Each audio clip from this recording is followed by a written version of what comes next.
第一次攞時有咩心情啊？好驚嚇咯！有冇俾人加租啊？喂，即刻嚟你啦，快到嚇死你啊！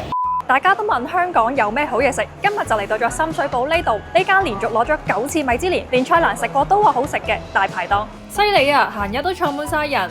Hello， 又係我無聊的貓，我覺得好勁啊！連續9年攞米芝蓮，真係未見過。有冇俾人加租啊？一收到風，即係佢都講定先㗎，你仲唔續租？但係攞咗9次喎，咁啊俾人加9次，3年傾一次咋？加3次。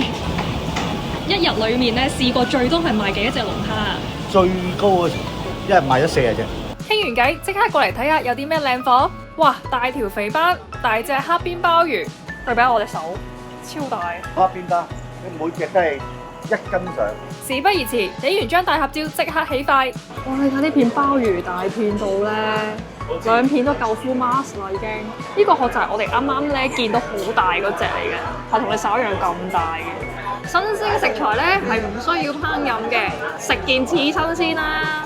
切咗薄片之後，我覺得佢有啲似象拔蚌啊，好脆啊！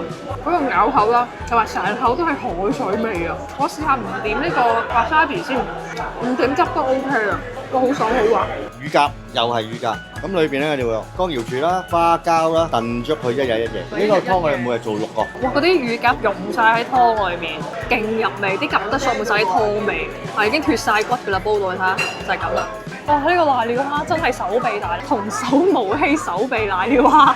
但因為時間關係咧，我已經剝咗殼啦，同個拳頭對比下啦，啲肉係脹卜卜嘅，好厚實啦。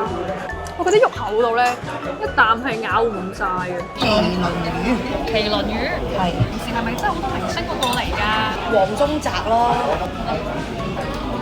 送水輝嚟呢度食過。通常啲人食魚咧都係蒸啊，或者起肉炒球啊嘛。咁我哋諗個方法就係適合到啲中意送酒嘅，佢個頭啊，你食完啲肉，咁又可以放到啲細路中意香口嘢，大人又可以送酒，咁啊唔使咁寡咯，即係嚇唔係蒸係炒球。即係浸雞嗰個頭抽雞，我哋好出名嘅嗰個汁，咁啊攞嚟浸咗隻魚㗎，手撕開嚟慢慢食，好正。其實佢有啲似玫瑰豉油雞嗰隻味嘅，不過咧佢嘅味咧甜口嘅，就唔係話鹹嘅。咁而且咧佢個皮咧係真係好厚啦，同埋啲油真係滴晒出嚟。係乜嘢喺令你做呢間餐廳可以做咁耐？我真係好好奇。揾食咯，唔通我講到為理想啊？唔好玩啦，真係真實説話嚟㗎嘛，都錯得好離譜啊，錯咗27年啊！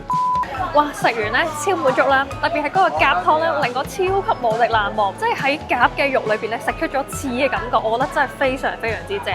咁同埋如果有下次有機會咧，有朋友嚟香港話咧，我都一定會帶佢嚟食呢間店嘅。咁可能好多朋友覺得咧，喺香港食海鮮，邊度食海鮮唔係食海鮮咧？但係我覺得咧，佢呢度嘅做法啊、創意啊，包括係嗰個質料都好唔錯嘅。所以我覺得如果你中意佢呢種又新鮮又好味，跟住嗰個味道又特別嘅話咧，你真係完全可以嚟深水埗度試下佢。